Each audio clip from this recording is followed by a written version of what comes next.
میری امی اعتکاف بیٹھنا چاہتی ہیں، کیا وہ اپنے بیڈ روم میں جہاں وہ اکیلی ہی ہوتی ہیں اسی میں اعتکاف بیٹھ سکتی ہیں؟ وہ چارپائی کھڑی کر دیتی ہیں اور بیڈ نیچے بچھا لیتی ہیں. نیچے بچھانے کی شرط نہیں ہے. کیا یہ ٹھیک ہے؟ کیونکہ میں نے سنا اپنے ہی روم میں تو لائی پہ نہیں بیٹھنا چاہیے. اصل بات یہ ہے کہ مسنون اعتکاف تو مسجد میں ہوتا ہے. جیسے ازواج مطہرات نے خیمے لگائے تو مسجد ہی میں گئی. قرآن پاک میں بھی آتا ہے وَأَنْتُمْ عَاكِفُونَ فِي الْمَسَاجِدِ، اور تم اعتکاف کر رہے ہو مسجدوں میں. اس میں مرد اور عورت کی تخصیص نہیں کی گئی. سنت سے یہی چیز ثابت ہے. لیکن اس زمانے کی ظاہر ہے کہ مسجدیں محفوظ تھیں، آج ایسی چیز نہیں ہے. تو جو عورت تمنا کرے اور اس کے آس پاس کوئی مسجد بھی نہ ہو، کوئی راستہ نہ پاتی ہو، تو وہ اپنے ہی بیڈ روم میں کر سکتی ہے.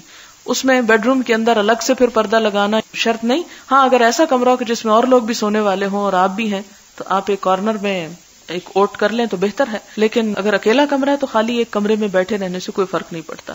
آپ نیچے سونے کا تکلف نہ کریں. ہو سکتا ہے کہ ڈرافٹ سے آپ کے سر جو ہے وہ ٹھنڈا ہو جائے. آپ اس کے علاوہ بیڈ پہ بھی سو سکتے ہیں. میں نے نیت کی تھی کہ 7 سال اعتکاف بیٹھوں گی، لیکن اس سال میں نے داخلہ لے لی یہاں اور پڑھنے کا بھی ثواب ہے. تو کیا کیا جائے؟ پڑھیں. علم حاصل کرنا فرض ہے اور اعتکاف جو آپ بعد میں کر سکتی ہیں. پھر یہ کہ انہوں نے اس نیت سے کہ 7 سال اعتکاف بیٹھنے سے حج کا ثواب ہوتا ہے، ایسی کوئی بات نہیں ہے. حج کا ثواب نہیں ہوتا، لیکن چونکہ اب آپ نے نیت کر لی ہے اس لیے اس سال کو چھوڑ کر آئندہ آپ کر لیجیے. پھر اسی طرح یہ ہے کہ اگر ہم نیت کر لیتے ہیں کہ 2-3 سال اعتکاف کریں گے تاکہ اللہ تعالیٰ ہمارا یہ کام کر دیں، کیا اس سے بھی ثواب ملتا ہے یا ثواب اس بدلے میں جو کام اللہ تعالیٰ کر دیتے ہیں اس میں چلا جاتا ہے؟ اصل بات یہ ہے کہ اس طرح کی شرائط رکھنی نہیں چاہیے کہ اگر یہ ہو گیا تو اللہ تعالیٰ میں یہ کروں گی، اسی لیے اسے ناپسندیدہ کہا گیا ہے. آپ ویسے ہی اللہ کی خوشی کے لیے کریں اور اس میں دعائیں مانگیں تاکہ آپ کا کام بھی ہو جائے.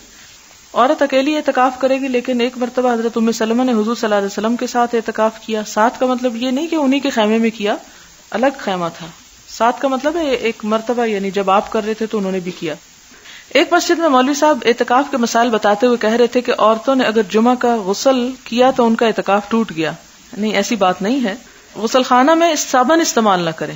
ڈھونڈو کہ یہ اس کی کیا مصلحت ہے. اسلام تو سب سے زیادہ طہارت سکھاتا ہے. اگر آپ صابن نہیں استعمال کریں گے تو آپ کو نماز میں کیسے سکون ملے گا کہ آپ پاک ہیں. اب آپ کہیں گے کہ حضور تو صابن نہیں استعمال کرتے تھے، یا اس دور میں صابن نہیں تھا تو مٹی استعمال کی جاتی تھی، اور آج ہمارے گھر ماربل کے ہیں تو مٹی تو وہاں ملتی نہیں کہیں ڈھونڈے کو بھی. اس لیے اگر صابن اس کے آلٹرنیٹ مل گیا ہے تو اسی کو استعمال کر لے. مسجد میں اعتکاف والا شخص برتن یا کپڑے دھونے کے لیے ہرگز نہ جائے ورنہ اعتکاف ٹوٹ جائے گا. تو ادھر ہی دھو لے. اب یہ ہے کہ مثلاً کوئی غریب شخص ہے، اس کے پاس ایک ہی جوڑا اور شدید گرمی کا موسم ہے اور وہی پہنے 10 دن کیسے گزار سکتا ہے؟ تو اگر آپ اس کو منع کر دیں کہ وہ نہا نہیں سکتا یا کپڑے نہیں دھو سکتا تو یہ درست نہیں. آپ صلی اللہ علیہ وسلم نے بھی سر دھویا تھا اور حضرت عائشہ نے بلکہ آپ کا دھویا تھا. اور آپ کی ازواج مطہرات اعتکاف کے دوران مسجد میں بھی آئی تھی، وہ بھی پیچھے آپ پڑھ چکے ہیں. ایک لڑکی نے اعتکاف رکھا، اعتکاف کیا ہوتا ہے. اعتکاف کرنا یا اعتکاف کی نیت کرنا یا اعتکاف بیٹھنا بھی کہہ سکتے ہیں آپ، لیکن رکھنا نہیں. اور اس دوران حیض شروع ہو گیا، وہ فوراً اعتکاف سے باہر آ گئی. کیا ایسا کرنا درست ہے؟ اس کے سوا کوئی چارہ نہیں، اسے ایسا ہی کرنا پڑے گا. اگر یہ ٹھیک ہے تو کیا اسے قضا دینی پڑے گی؟ جی ہاں، ایک طرح سے وہ نظر ہو جاتی ہے نا کہ اللہ میں اس سال تیری خوشی کے لیے یہ کروں گی. وہ نیت ہو گئی، ایک ارادہ ہو گیا. تو نفل کی جب انسان نیت کر لے تو وَلْيُوفُوا نُذُورَهُمْ، اپنی نیت اور نظر کو پورا کرنا چاہیے. اب کیا کرے؟ یا تو وہ حضور صلی اللہ علیہ وسلم کی طرح شوال میں کر لے یا پھر آئندہ سال کر لے. میں نے ایک کتاب میں پڑھا کہ اسلامی بہنیں 12 مہینے میں جب چاہے نفلی اعتکاف کر سکتی ہیں. اصل آپ صلی اللہ علیہ وسلم کا جو طریقہ تھا وہ رمضان ہی کا تھا، لیکن ایک سال جب رمضان میں نہیں کر سکے تو انہوں نے کیا کیا؟ شوال میں کر لیا. تو مسنون تو یہی چیز ہے. اعتکاف میں کیا ہے کہ جم کر عبادت کرنا، اور آج کے دور میں بڑا ضروری بھی ہے. مثلا میں ایک خاتون سے ملنے کے لیے گئی، بہت نیک اور بہت عالم خاتون ہے. تو میں گئی تو مجھے پتا چلا کہ وہ اعتکاف میں ہے. تو میں نے کہا کہ یہ تو رمضان نہیں ہے. خیر شکر ہے کہ عصر قریب تھی اور اس کے تھوڑی دیر بعد ان کا اعتکاف ختم ہونے والا ہے، آخری عصر کا وقت تھا، ختم ہو گیا. تو میں نے ان سے پوچھا تو انہوں نے یہ مصلحت بتائی کہ اگر میں اعتکاف میں نہیں بیٹھتی تو میں کچھ پڑھ نہیں سکتی، لوگ مجھے نہیں چھوڑتے. تو میں نے اس کا حل یہی نکالا کہ میں یہ کہہ دیتی ہوں کہ میں اعتکاف میں ہوں اور روزہ رکھ لیتی ہوں اور ایک دن یا دن کا کچھ حصہ اعتکاف بیٹھ جاتی ہوں. اور اس دوران وہ کچھ پڑھ رہی تھی. تو میرے خیال میں اگر آپ میں سے کوئی اس طریقے سے فائدہ اٹھانا چاہے تو اٹھا سکتا ہے، پھر لوگ ناراض نہیں ہوں گے. لیکن اگر آپ یہ کہیں کہ وہ کھانا کھا رہے ہیں یا کچھ اور تو لوگ ناراض ہو جاتے ہیں. آپ نے نیک خاتون کا ذکر کیا جو وقت نہ ملنے کی وجہ سے اعتکاف میں بیٹھ جاتی. ان کی حد تک تو درست ہے، لیکن ان کا سب کو بتانا کیا نقصان دہ نہ ہوگا کہ یہ عمل عام نہ ہو جائے؟ پھر اس کے لیے یہ طریقہ درست ہوگا. جی ہاں، اس میں کوئی حرج نہیں. ہمارے ہاں اگر کوئی نیکی عام نہیں ہے تو اس کا مطلب ہے کوئی بھی نہ کرے.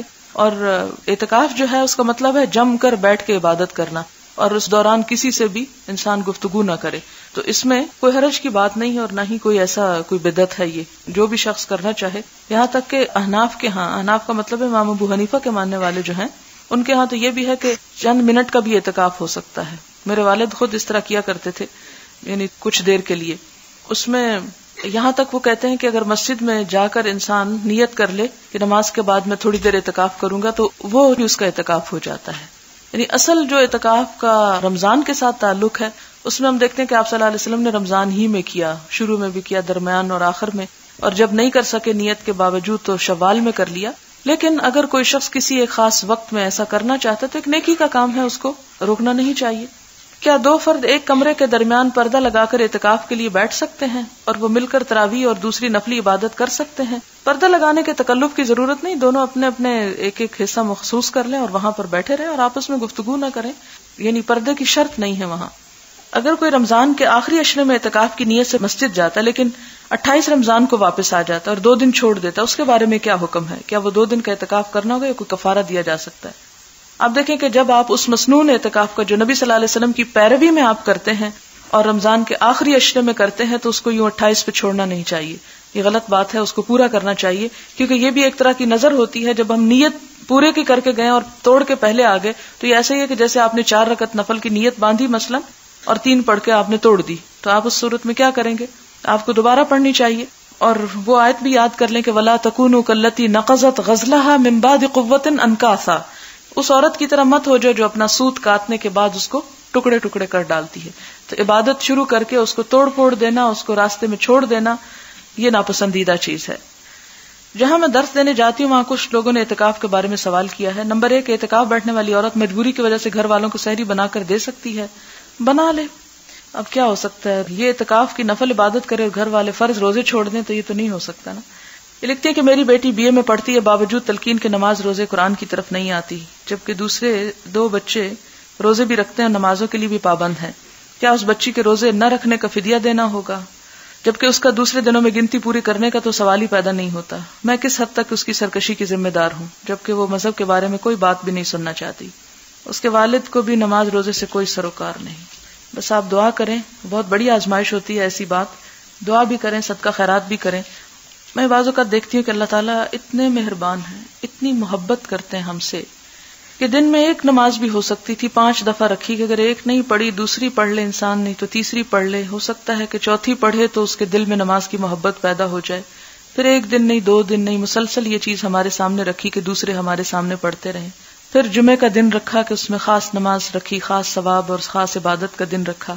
پھر سال میں رمضان کا مہینہ رکھا، پھر اس میں خاص طور پر آخری عشرہ رکھا اور آخری عشرے میں طاق راتیں رکھی. تو آپ نے دیکھا ہوگا کہ بہت سے لوگ جو سارا سال کچھ نہیں کرتے یا عام دنوں کچھ نہیں کرتے، وہ جمعے کے دن کچھ نہ کچھ کر لیتے ہیں.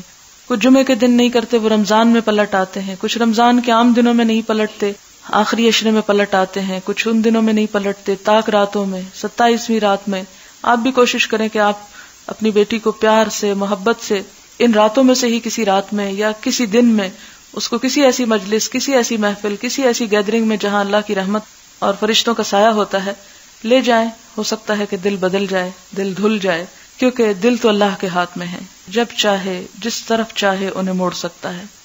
اسی لیے تو دعا کی جاتی کہ یا مقلب القلوب ثبت قلوبنا علی دینک، کہ ہمارے دلوں کو اپنے دین پر ہی جمائے رکھنا. اور ربنا لا تزغ قلوبنا بعد اذ ہدیتنا. میں یہ جب دعا پڑھتی ہوں نا کہ اللہم اجعل فی قلبی نورا، تو میں یہ دیکھتی ہوں کہ اتنی ساری نور کی باتیں ہیں اور اعظم لی نورا اعطنی نورا، سب سے پہلے قلب کی بات آئی ہے. اس لیے کہ اگر قلب درست ہے تو سب کچھ درست ہے، اگر وہ بگڑ گیا تو سب کچھ بگڑ گیا. اور باقی چیزوں کا بگاڑ ہمیں نظر آ جاتا ہے، مثلا ہاتھ میں کوئی بیماری ہے، چہرے پہ کچھ لگ گیا ہے، لیکن دل میں جب کچھ لگ جاتا ہے تو ہمیں نظر بھی نہیں آتا، وہ داغ دھبے بھی نظر نہیں آتے، وہ بھٹکنا بھی اپنا نظر نہیں آتا. تو اس لیے معلوم نہیں کس وقت اللہ تعالیٰ دل پھیر دیں. تو دعا بھی جاری رکھیں کیونکہ ماں کی دعا اللہ تعالیٰ ضرور سنتا ہے. کثرت سے دعا بھی کریں اپنے بچوں کے لیے، اور اس کے ساتھ یہ ہے کہ کنفرنٹ کرنا چھوڑ دیں، ڈانٹ ڈپٹ چھوڑ دیں، بحث کرنا چھوڑ دیں، حجت بازی ان سے چھوڑ دیں، عقل سے دلیلیں دینا چھوڑ دیں. کیونکہ جب دل ٹیڑھے ہوتے ہیں تو عقل کی دلیلیں کچھ بھی نہیں کرتی، کچھ کام نہیں آتی. اس موقع پر صرف آپ دعا اور ایسی مجلسوں یا ایسی محفلوں میں کسی نہ کسی طرح لانے کی کوشش کریں، کیونکہ وہ کہتے ہیں نا کہ ایسی مجلس میں اگر کوئی بغیر نیت کے بھی آ جاتا ہے تو وہ بھی اللہ کی رحمت سے محروم نہیں رہتا. تو انشاءاللہ اللہ تعالیٰ ضرور حالت بدلیں گے. اگر آخری روزے عصر کی نماز سے شام کی نماز تک اعتکاف بیٹھیں تو کیا پھر چاند نظر آنے پر اٹھ جائیں، جیسے اعتکاف میں چاند نظر آنے کے بعد اٹھتے ہیں؟ نہیں، اگر آپ اپنی مرضی سے بیٹھیں تو اپنی مرضی سے اٹھ جائیں، اس میں چاند کی مرضی کی ضرورت نہیں ہے. کئی برس پہلے میں نے رمضان کے شروع میں سوچا کہ اگر اللہ نے توفیق دی تو جتنے دن اس نے چاہے میں اعتکاف کروں گی. اس سال بیمار ہو گئی، پھر سوچا اگلے برس بیماری اور بڑھ گئی، ہر سال گزرتا گیا، اب بھی بیمار ہوں، کیا قضا دینی ہوگی؟ نہیں، آپ نے چونکہ شروع نہیں کیا اس لیے قضا نہیں دینی ہوگی. اللہ تعالیٰ سے دعا کرتی رہیں.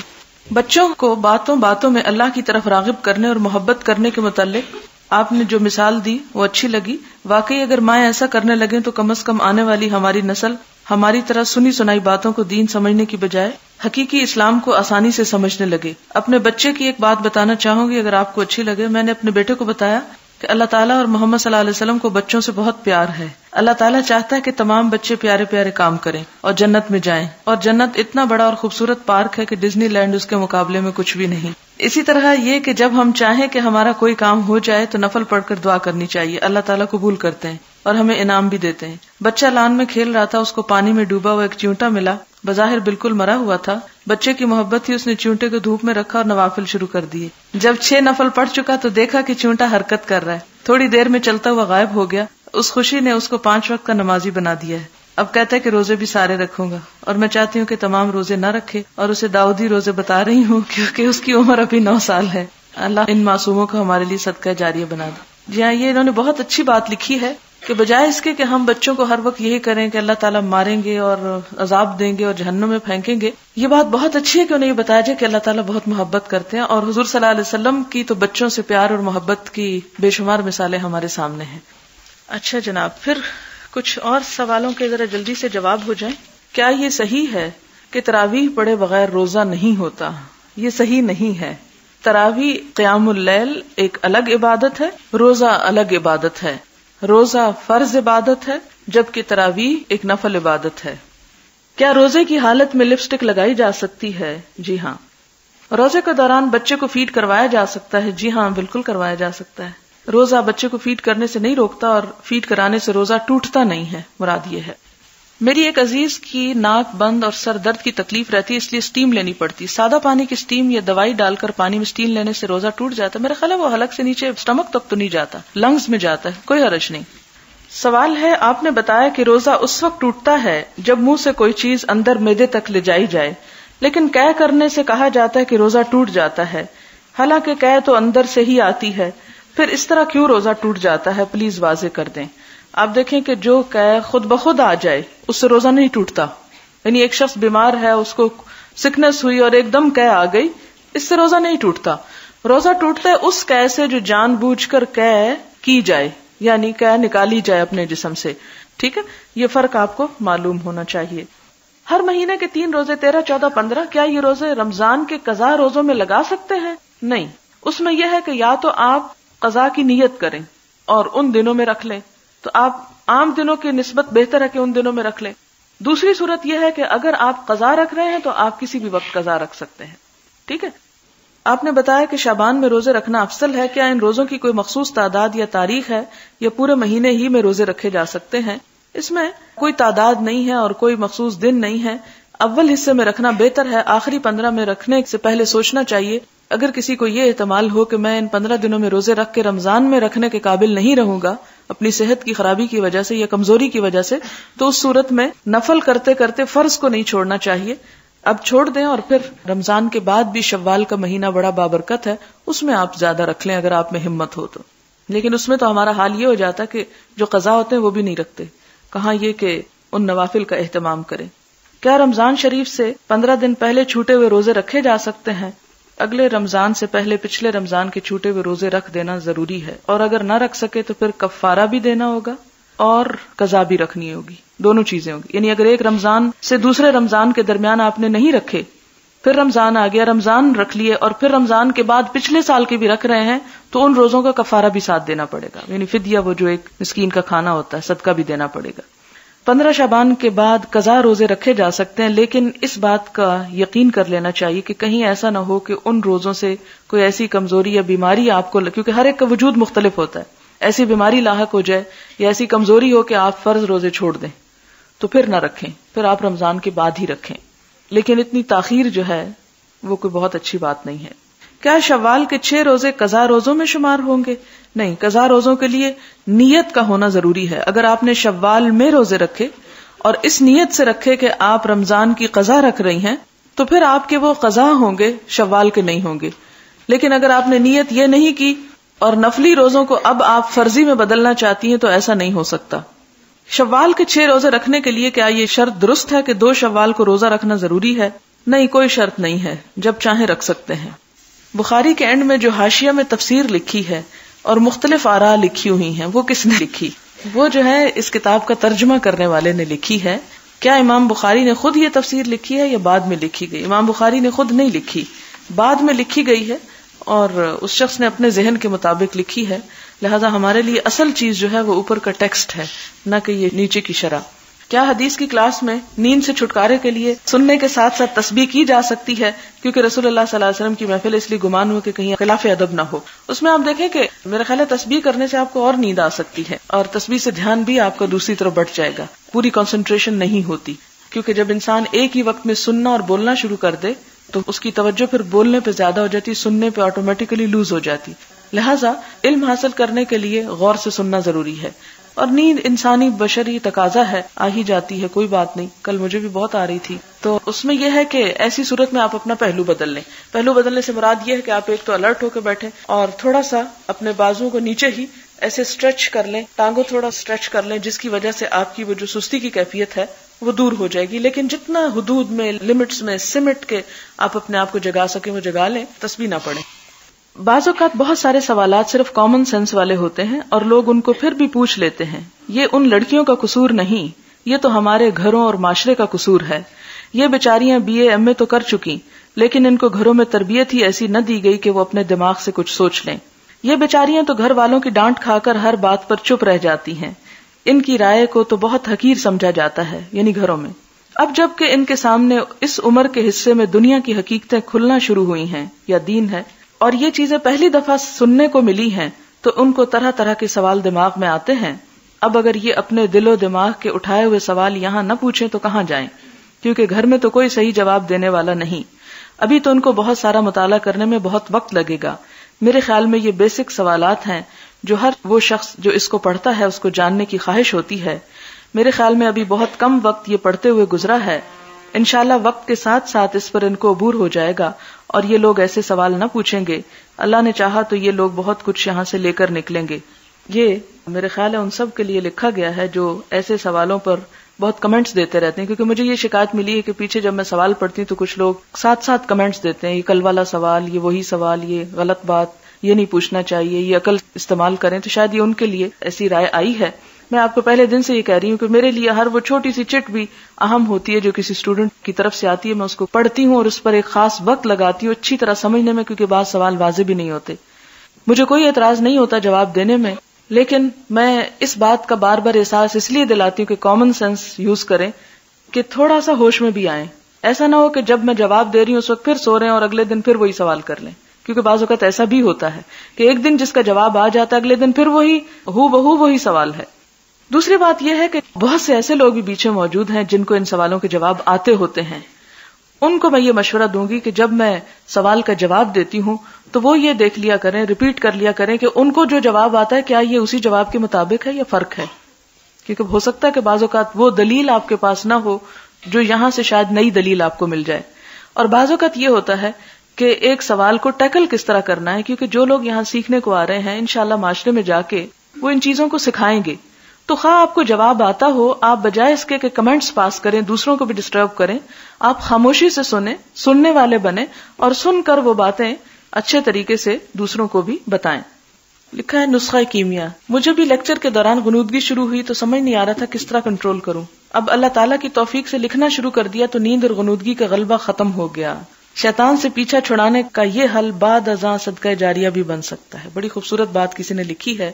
کہ اگر آپ کو نیند آ رہی ہے تو آپ لکھنا شروع کر دیں، اور اس سے ایک تو نیند چلی جائے گی، دوسرا یہ کہ چند لکھی ہوئی باتیں بعد میں بھی یاد رہ جائیں گی اور بعد میں دوسروں کو بتانے میں بھی سہولت ہوگی. تو یہ واقعی ایک اچھی بات بتائی ہے کسی نے جس پہ عمل ہو سکتا ہے.